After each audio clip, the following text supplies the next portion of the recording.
Mr. Palmer joined Altamont, we found out that he had been reading A Christmas Story to his students every year. So it's a wonderful continuing of that tradition for all of us. So please enjoy the music, enjoy the reading, and being part of us with this holiday tradition.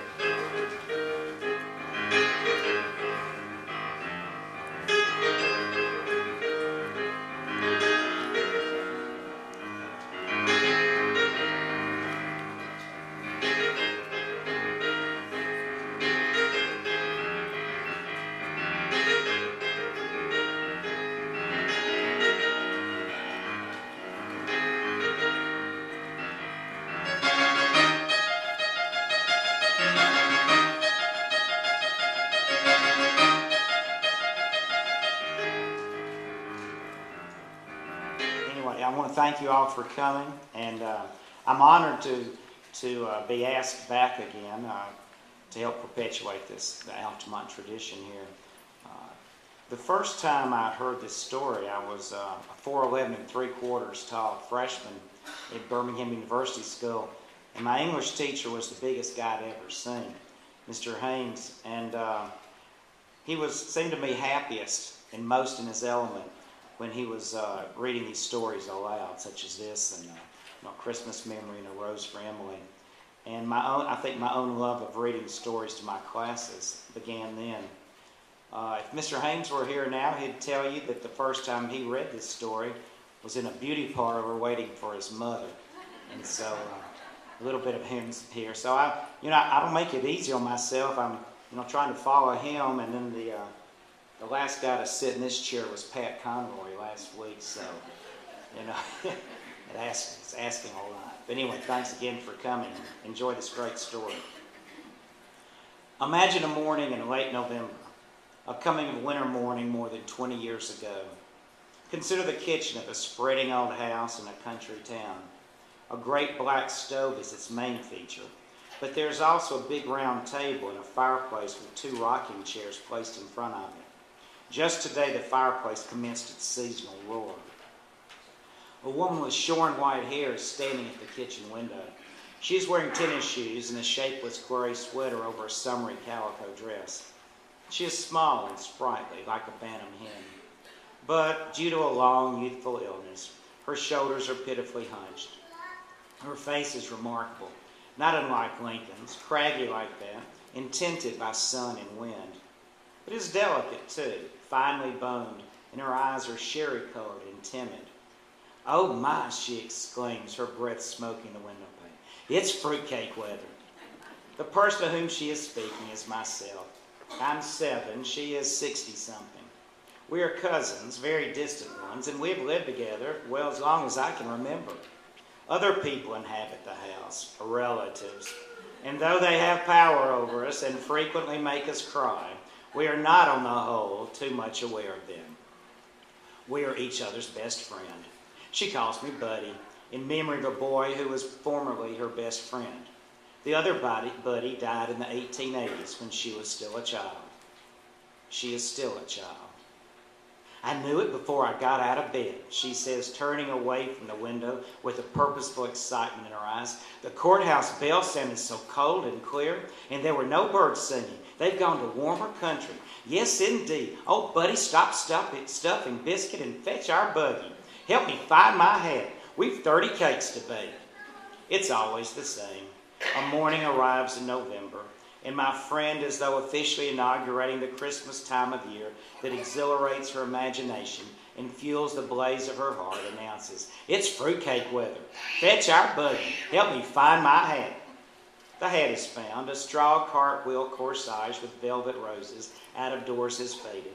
It once belonged to a more fashionable relative. Together we guide our buggy, a dilapidated baby carriage, out to the garden and into a grove of pecan trees. The buggy is mine. That is, it was bought for me when I was born. It is made of wicker, rather unraveled, and the wheels wobble like a drunkard's legs. But it's a faithful object.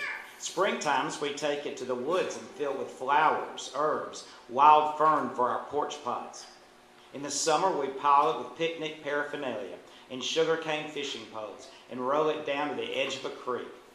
It has its winter uses too, as a truck for hauling firewood from the yard to the kitchen, as a warm bed for Queenie, our tough little orange and white rat terrier who has survived distemper and 2 rattlesnake bites. Queenie is trotting beside it now. 3 hours later, we are back in the kitchen hulling a heaping buggy load of windfall pecans. Our backs hurt from gathering them. How hard they were to find. The main crop having been shaken off the trees and sold by the orchard's owners, who are not us. Among the concealing leaves, the frosted, deceiving grass, crackle, a cheery crunch, scraps of miniature thunder sound as the shells collapse and the golden mound of sweet, oily ivory meat mounts in a milk glass bowl. Queenie begs to taste, and so now and again my friend sneaks her a bite, though insisting we deprive ourselves. We mustn't, buddy. If we start, we won't stop, and there's scarcely enough as there is for 30 cakes. The kitchen is growing dark. Dusk turns the window into a mirror. Our reflections mingle with the rising moon as we work by the fireside in the firelight. At last, when the moon is quite high, we toss the final hull into the fire, and with joined sighs, watch it catch flame. The buggy is empty, the bowl brim full. We eat our supper, cold biscuits, bacon, blackberry jam, and discuss tomorrow. Tomorrow, the kind of work I like best begins. Buying cherries and citron, ginger and vanilla, and canned Hawaiian pineapple. Rinds and raisins and walnuts and whiskey, and oh, so much flour, butter, so many eggs, spices, flavorings. Why, we'll need a pony to pull the buggy home. But before these purchases can be made, there's a question of money. Neither of us has any, except for the skinflint sums some persons in the house occasionally provide. A dime is considered very big money. Or what we earn ourselves from various activities, holding rummage sales, selling buckets of hand-picked blackberries, jars of homemade jam and apple jelly and peach preserves, rounding up flowers for funerals and weddings.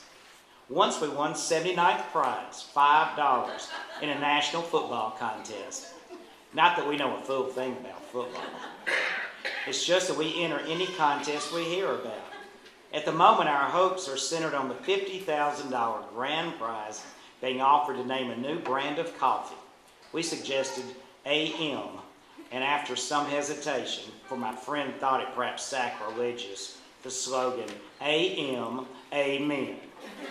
To tell the truth, our only really profitable enterprise was the Fun and Freak Museum we conducted in a backyard woodshed 2 summers ago. The fun was a stereopticon with slide views of Washington and New York, lent us by a relative who'd been to those places. She was furious when she discovered why we borrowed it. The Freak was a 3-legged bitty chicken hatched by one of our own hens. Everybody hereabouts wanted to see that bitty. We charged grown-ups a nickel, kids 2 cents, and took in a good $20 before the museum shut down due to the decease of the main attraction. But one way or another, we do each year accumulate Christmas savings, a fruitcake fund. These monies we keep hidden in an ancient bead purse, under a loose board, under the floor, under a chamber pot, under my friend's bed. The purse is seldom removed from this safe location except to make a deposit, or, as happens every Saturday, a withdrawal. For on Saturdays, I'm allowed 10 cents to go to the picture show. My friend has never been to a picture show, nor does she intend to. I'd rather hear you tell the story, buddy. That way I can imagine it more. Besides, a person my age shouldn't squander her eyes. When the Lord comes, let me see him clear. In addition to never having seen a movie, she has never eaten in a restaurant, traveled more than 5 miles from home, received or sent a telegram, read anything except funny papers and the Bible, worn cosmetics, cursed, wished someone harm, told a lie on purpose, let a hungry dog go hungry. Here are a few things she has done, does do. Killed with a hoe the biggest rattlesnake ever seen in this county, 16 rattles. dip snuff secretly. Tame hummingbirds, just try it, till they balance on her finger. Tell ghost stories, we both believe in ghosts, so tingling they chill you in July. Talk to herself, take walks in the rain, grow the prettiest japonicas in town. Know the recipe for every sort of old-time Indian cure, including a magical wart remover. Now with supper finished, we retire to the room in a faraway part of the house where my friend sleeps in a scrap quilt-covered iron bed painted rose pink, her favorite color. Silently, wallowing in the pleasures of conspiracy, we take the bead purse from its secret place and spill its contents on the scrap quilt. Dollar bills, tightly rolled and green as May buds. Somber 50-cent pieces, heavy enough to weight a dead man's eyes. Lovely dimes, the liveliest coin, the one that really jingles. Nickels and quarters worn smooth as creek pebbles. But mostly a hateful heap of bitter odor pennies. Last summer, others in the house contracted to pay us a penny for every 25 flies we killed. Oh, the carnage of August, the flies that flew to heaven. Yet it was not work in which we took pride. And as we sit counting pennies, it is as though we were back tabulating dead flies. Neither of us has a head for figures. We count slowly, lose track, start again. According to her calculations, we have $12.73. According to mine, exactly $13. I do hope you're wrong, buddy. We can't mess around with 13. The cakes will fall, or put somebody in the cemetery. Well, I wouldn't dream of getting out of bed on the 13th. This is true. She always spends 13ths in bed. So, to be on the safe side, we subtract a penny and toss it out the window. Of the ingredients that go into our fruitcakes, whiskey is the most expensive, as well as the hardest to obtain. State laws forbid its sale. But everybody knows you can buy a bottle from Mr. Ha-Ha Jones. And the next day, having completed our more prosaic shopping, we set out for Mr. Ha-Ha's business address, a sinful, to quote public opinion, fish fry and dancing cafe down by the river. We've been there before, and on the same errand. But in previous years, our dealings have been with Ha-Ha's wife, an iodine dark Indian woman with brassy peroxided hair and a dead-tired disposition. Actually, we've never laid eyes on her husband, though we've heard that he's an Indian too. A giant with razor scars across his cheeks. They call him Ha-Ha because he's so gloomy, a man who never laughs. As we approach his cafe, a large log cabin festooned inside and out with chains of garish gay, naked light bulbs, and standing by the river's muddy edge under the shade of river trees, where moss drifts through the branches like gray mist, our steps slow down. Even Queenie stops prancing and sticks close by. People have been murdered in Ha-Ha's cafe, cut to pieces, hit on the head.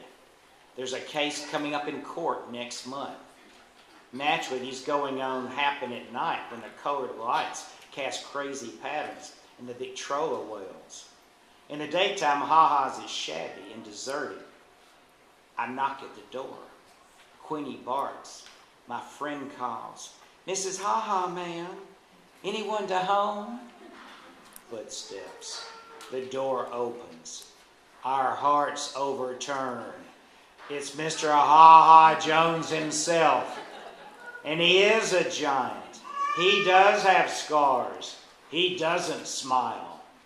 No, he glowers at us through Satan-tilted eyes and demands to know what you want with Ha-Ha. For a moment, we are too paralyzed to tell. Presently, my friend half finds her voice, a whispered voice at last. If you please, Mr. Ha-Ha, we'd like a quart of your finest whiskey. His eyes tilt more. Would you believe it? Ha-Ha is smiling. Laughing too. Which one of you is drinking, man? It's for making fruitcakes, Mr. Ha-Ha. Cooking. This sobers him. He frowns. That's no way to waste good whiskey. Nevertheless, he retreats into the shadowed cafe and seconds later appears carrying a bottle of daisy yellow, unlabeled liquor. He demonstrates its sparkle in the sunlight and says, $2. We pay him with nickels and dimes and pennies. Suddenly, as he jangles the coins in his hand like a fistful of dice, his face softens. Tell you what, he proposes, pouring the money back into our bead purse. Just send me one of them fruitcakes instead. Well, my friend remarks on our way home, there's a lovely man. We'll put an extra cup of raisins in his cake. The black stove, stoked with coal and firewood, glows like a lighted pumpkin. Egg beaters whirl, spoons spin round in bowls of butter and ginger. Vanilla sweetens the air, ginger spices it. Melting, nose-tingling odors saturate the kitchen, suffuse the house, drift out to the world on puffs of chimney smoke. In 4 days, our work is done. 31 cakes, dampened with whiskey, bask on windowsills and shelves. Who are they for? Friends, not necessarily neighbor friends. Indeed, the larger share is intended for persons we've met maybe once, perhaps not at all. People who've struck our fancy, like President Roosevelt, like the Reverend Mrs. J.C. Lucy, Baptist missionaries to Borneo who lectured here last winter, or the little knife grinder who comes through town twice a year, or Abner Packer, the driver of the 6 o'clock bus from Mobile, who exchanges waves with us every day as he passes in a dust cloud whoosh, or the young Wistons, a California couple whose car one afternoon broke down outside the house and who spent a pleasant hour chatting with us on the porch. Young Mr. Whiston snapped our picture, the only one we've ever had taken. Is it because my friend is shy with everyone except strangers that these strangers and merest acquaintances seem to us our truest friends? I think yes. Also, the scrapbooks we keep of thank yous on White House stationery, time-to-time communications from California and Borneo, the knife grinder's penny postcards, make us feel connected to eventful worlds beyond the kitchen with its view of a sky that stops. Now a new December fig branch grates against the window. The kitchen is empty. The cakes are gone. Yesterday we carted the last of them to the post office, where the cost of stamps turned our purse inside out. We're broke.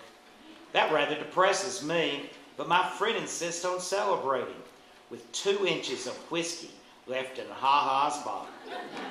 Queenie has a spoonful in a bowl of coffee.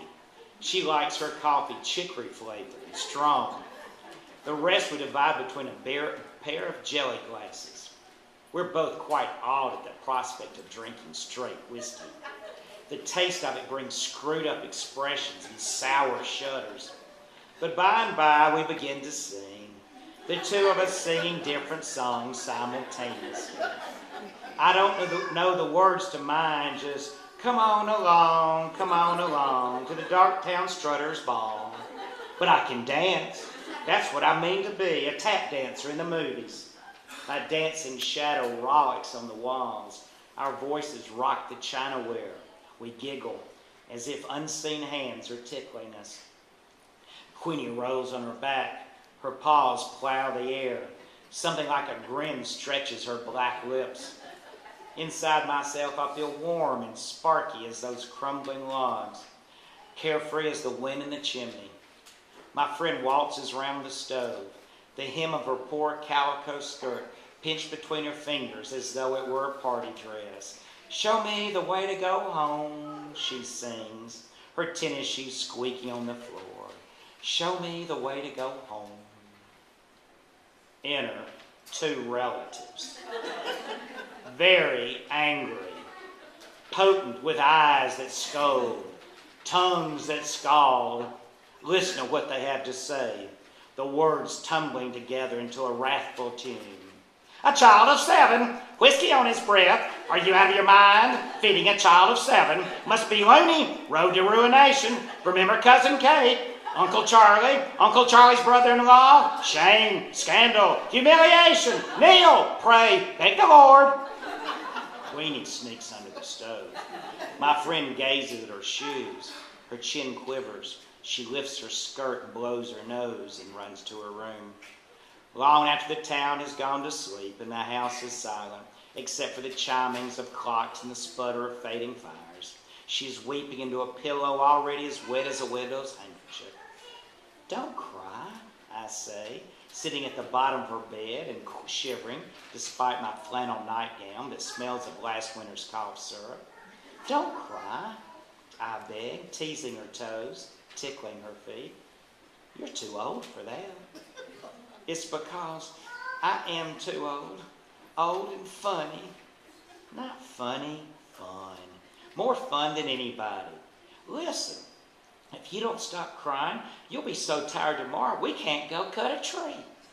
She straightens up. Queenie jumps on the bed, where Queenie is not allowed, to lick her cheeks. I know where we'll find real pretty trees, buddy. And holly, too, with berries big as your eyes. It's way off in the woods, farther than we've ever been. Papa used to bring us Christmas trees from there, carry them on his shoulder. That's 50 years ago. Well, now, I can't wait for morning. Morning. Frozen rime lusters the grass. The sun, round as an orange, and orange as hot weather moons, balances on the horizon, burnishes the silvered winter woods. A wild turkey comes. A renegade hog grunts in the undergrowth. Soon, by the edge of knee-deep, rapid running water, we have to abandon the buggy.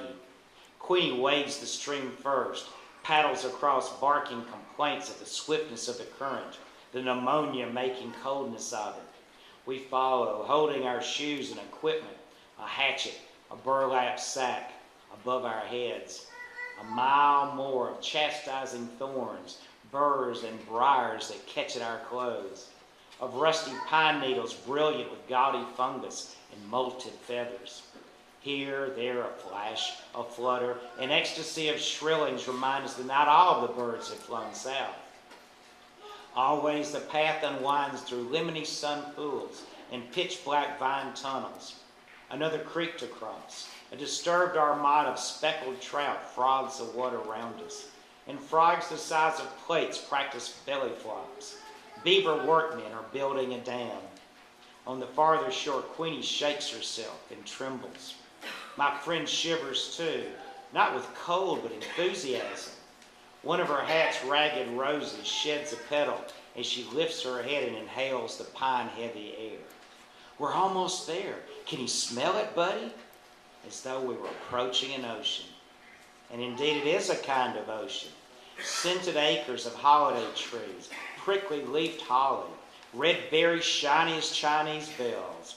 Black crows swoop upon them screaming. Having stuffed our burlap sacks with enough greenery and crimson to garland a dozen windows, we set about choosing a tree. It should be, muses my friend, twice as tall as a boy, so a boy can't steal the star. The one we pick is twice as tall as me, a brave, handsome brute that survives 30 hatchet strokes before it kills with a creaking, rending cry. Every few yards we abandon the struggle, sit down and pant. But we have the strength of triumphant huntsmen. That and the tree's virile, icy perfume revive us, goad us on. Many compliments accompany our sunset return along the red clay road to town. But my friend is shy, sly, and non-committal when passers-by praise the treasure perched in our buggy. What a fine tree, and where did it come from? Yonder ways, she murmurs vaguely. Once a car stops, and the rich mill owner's lazy wife leans out and whines. Give you 2 bits cash for that old tree. Ordinarily, my friend is afraid of saying no. But on this occasion, she promptly shakes her head. We wouldn't take $1. The mill owner's wife persists. $1 my foot, 50 cents. That's my last offer. Goodness, woman, you can get another one. In answer, my friend gently reflects. I doubt it. There's never 2 of anything. Home, Queenie slumps by the fire and sleeps till tomorrow, snoring loud as a human. A trunk in the attic contains a shoebox of ermine tales off the opera cape of a curious lady who once rented a room in the house. Coils of frazzled tinsel, gone gold with age, one silver star, a brief rope of dilapidated, undoubtedly dangerous candy-like light bulbs. Excellent decorations as far as they go, which isn't far enough. My friend wants our tree to blaze like a Baptist window, droop with weighty snows of ornament. But we can't afford the made-in-Japan splendors at the 5 and dime. So we do what we've always done. Sit for days at the kitchen table with scissors and crayons and stacks of colored paper. I make sketches and my friend cuts them out. Lots of cats, fish too because they're easy to draw, some apples, some watermelons, only in Alabama, right? A few winged angels devised from saved up sheets of Hershey bar tinfoil. We use safety pins to attach these creations to the tree. As a final touch, we sprinkle the branches with shredded cotton picked in August for this purpose. My friend, surveying the effect, clasped her hands together. Now, honest, buddy, doesn't it look good enough to eat? Queenie tries to eat an angel. After weaving and ribboning holly wreaths for all the front windows, our next project is the fashioning of family gifts. Tie-dye scarves for the ladies. For the men, a homemade lemon and licorice and aspirin syrup to be taken at the first symptoms of a cold and after honey. But when it comes time for making each other's gift, my friend and I separate to work secretly. I would like to buy her a pearl-handled knife, a radio, a whole pound of chocolate-covered cherries. We tasted some once, and she always swears, I could live on them, buddy. Lord, yes, I could. And that's not taking his name in vain. Instead, I'm building her a kite. She'd like to give me a bicycle. She said so on several million occasions. If only I could, buddy. It's bad enough in life to do without something you want. But confound it, what gets my goat is not being able to give somebody something you want them to have. Only one of these days I will, buddy. Locate you a bike. Don't ask me how. Steal it, maybe. Instead, I'm fairly certain she's building me a kite. The same as last year and the year before. The year before that, we exchanged slingshots, all of which is fine by me, for we are champion kite flyers who study the wind like sailors. My friend, more accomplished than I, can get a hot kite aloft when there isn't enough breeze to carry clouds. Christmas Eve afternoon, we scrape together a nickel and go to the butcher's to buy Queenie's traditional gift, a good gnawable beef bone. The bone, wrapped in funny paper, is placed high in the tree near the silver star. Queenie knows it's there. She squats at the foot of the tree, staring up in a trance of greed. When bedtime arrives, she refuses to budge. Her excitement is equaled by my own. I kick the covers and turn my pillow as though it were a scorching summer's night. Somewhere a rooster crows, falsely, for the sun is still on the other side of the world. Buddy, are you awake? It's my friend, calling from her room, which is next to mine. And an instant later, she is sitting on my bed holding a candle. Well, I can't sleep a hoot. My mind's jumping like a jackrabbit. Buddy, do you think Mrs. Roosevelt will serve our cake at dinner? We huddle on the bed, and she squeezes my hand. I love you. Seems like your hand used to be so much smaller. I guess I hate to see you grow up. When you're grown up, will we still be friends? I say always. But I feel so bad, buddy. I wanted so bad to give you a bike. I tried to sell my cameo Papa gave me. Buddy, I made you another kite. But I confess that I made her one too, and we laugh. The candle burns too short to hold. Out it goes, exposing the starlight. The stars spinning at the window like a visible caroling that slowly, daybreak silences. Possibly we doze. But the beginnings of dawn splashes like cold water. We're up, wide-eyed and wandering while we wait for others to waken. Quite deliberately, my friend drops a kettle on the kitchen floor. I tap dance in front of closed doors.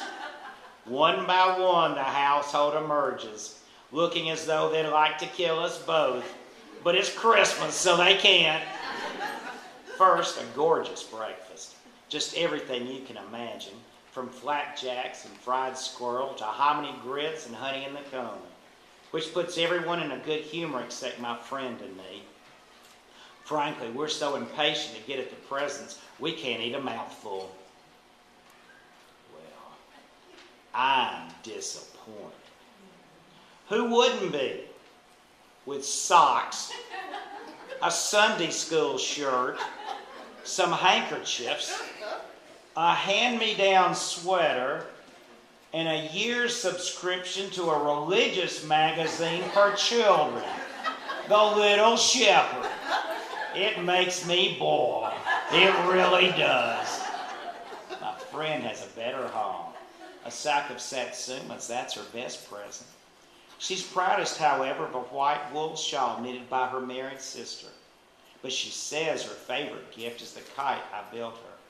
And it is very beautiful. Though not as beautiful as the one she made me, which is blue and scattered with gold and green good conduct stars. Moreover, my name is painted on it. Buddy, the wind is blowing. The wind is blowing, and nothing will do till we've run to a pasture below the house where Queenie has scooted to bury her bone, and where, a winter hence, Queenie will be buried too. There, plunging through the healthy, waist-high grass, we unreel our kites, feel them twitching at the string like skyfish as they swim into the wind. Satisfied, sun-warmed, we sprawl in the grass and peel satsumas and watch our kites cavort. Soon I forget the socks and hand-me-down sweater. I'm as happy as if we'd already won the $50,000 grand prize in that coffee naming contest. My, how foolish I am, my friend cries, suddenly alert, like a woman remembering too late she has biscuits in the oven. You know what I've always thought? She asked in a tone of discovery, and not smiling at me, but a point beyond. I've always thought a body would have to be sick and dying before they saw the Lord.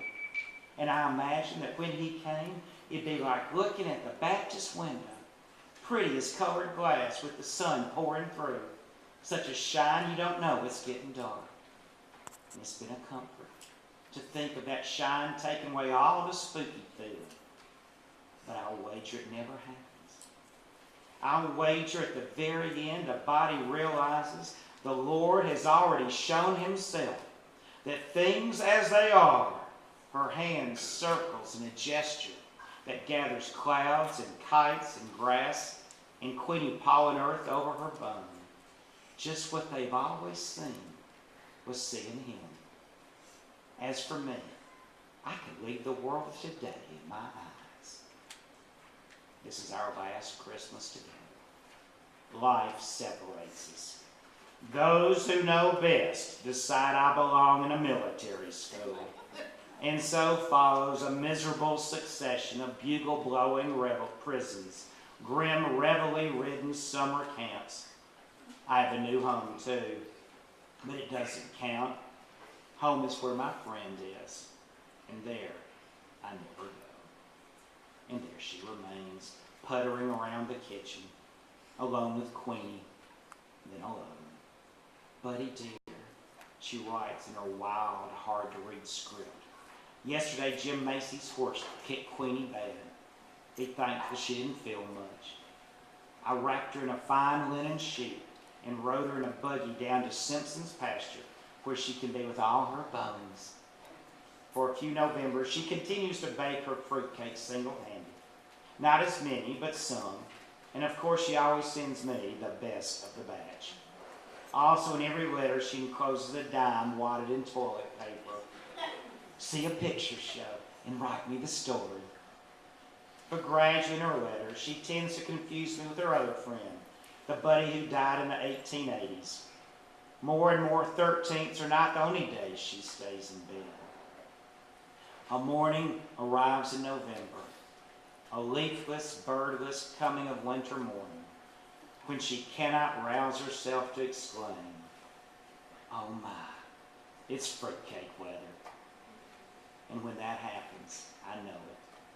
A message sang so merely confirms a piece of news some secret vein had already received, severing from me an irreplaceable part of myself, letting it loose like a kite on a broken string. That is why, walking across the school campus on this particular December morning, I keep searching the sky, as if I expected to see, rather like hearts, a lost pair of kites hurrying towards heaven. Isn't that lovely? That's such a good song. Thank you. 8 o'clock, I remember a shining face. Now, I'm scared to death, but I remember it's going to be all right. It's going to be all right. Todd was a scholar athlete that I love so much, and I'll stay across country. And Randolph sent somebody here taking a video. I hope everybody's looking at it. Thank you for everybody coming again and staying.